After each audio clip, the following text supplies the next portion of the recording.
High, আসসালামু আলাইকুম। আমি নীরব।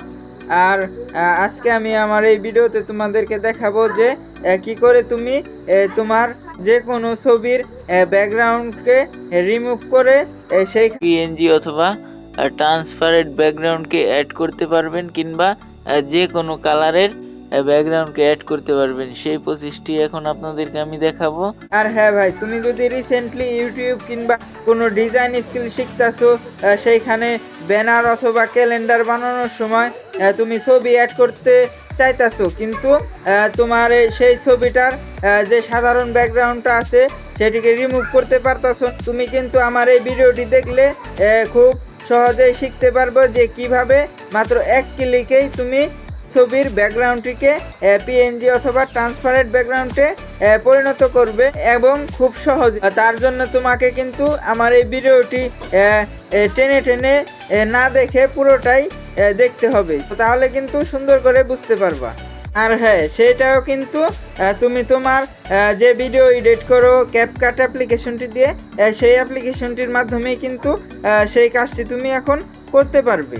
সো আমি কিন্তু ক্যাপকাট দিয়েই সেই কাজটি কিভাবে করতে হবে সেই প্রসেসটাই দেখাবো। সো চলো ভিডিওটা আর লেন্থি না করে সেই কাজটি তোমাদেরকে দেখিয়ে দিচ্ছি। তো তার জন্য আপনি আপনার ফোনে ক্যাপকাট ভিডিও এডিটিং অ্যাপ্লিকেশনটি ওপেন করে নেবেন। নিউ প্রজেক্টের নিচে কিন্তু আপনি অনেকগুলো টুলস দেখতে পারবেন: অটো ক্যাপকাট, তারপর ডেস্কটপ এডিটর, অটো ইনসার্টস। এখান থেকে এই যে অটো ক্যাপশন, ক্যামেরা, এসবের দরকার নেই। আমরা শুধুমাত্র কিন্তু ছবির ব্যাকগ্রাউন্ডকে রিমুভ করব। তাই এই যে রিমুভ ব্যাকগ্রাউন্ড, এই টুলসটি দরকার। তো এই যে রিমুভ ব্যাকগ্রাউন্ড, এই টুলসটিতে ক্লিক করব।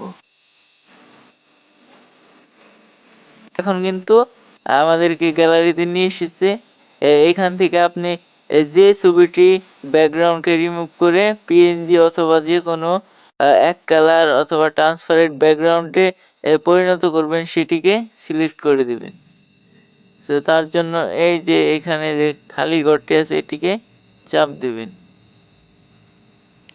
তো এরপরে এই যে নিচে দেখতে পাচ্ছেন নেক্সট লেখা, নেক্সটে চাপ দিতে হবে।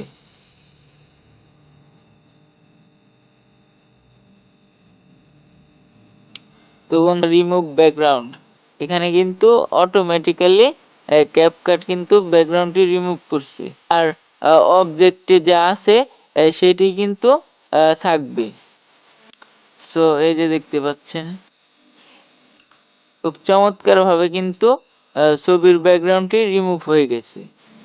তো এখান থেকে আপনি চাইলে এডিটও করতে পারেন। এরপরে এই যে এক্সপোর্টের সাইটে উপরে কিন্তু এডিট মোর, এখানে চাপ দিতে হবে। তো তারপর কিন্তু এই যে ট্রান্সপারেন্ট অথবা পিএনজি ফরম্যাটে আপনার ছবিটি কিন্তু অবজেক্টটি এখানে দেখাবে।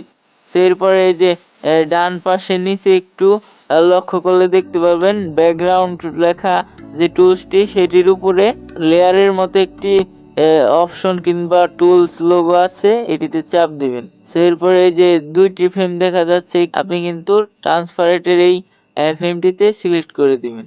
কিন্তু আপনি চাইলে বিভিন্ন কালারও নিতে পারেন। সো এটি চাপ দিলে কিন্তু আমার সেই কালারটি হয়ে যাবে, কিংবা আপনি এখান থেকে সরাসরি এই যে এডিট করে কিন্তু ব্যাকগ্রাউন্ডের কালার আপনার যে কালারের প্রয়োজন সেই কালারও করতে পারেন। সো আমি কিন্তু এখন এই কালারটিতে চাপ দেব না, তার কারণ এটিতে চাপ দিলে কিন্তু সেই কালারটি সেট হয়ে যাবে।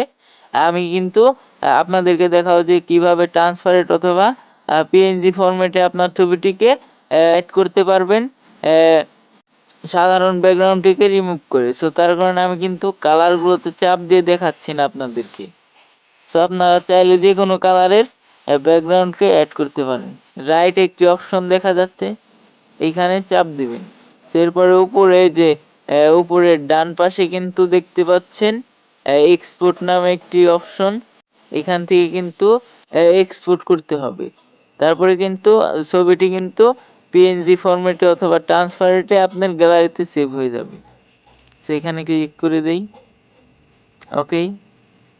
ছবিটি কিন্তু আমার গ্যালারিতে সেভ হয়ে গেছে। তো এখন আপনাদেরকে একটু দেখিয়ে দিচ্ছি যে ছবিটি আসলে ব্যাকগ্রাউন্ডটি কি রিমুভ হয়েছে কিনা।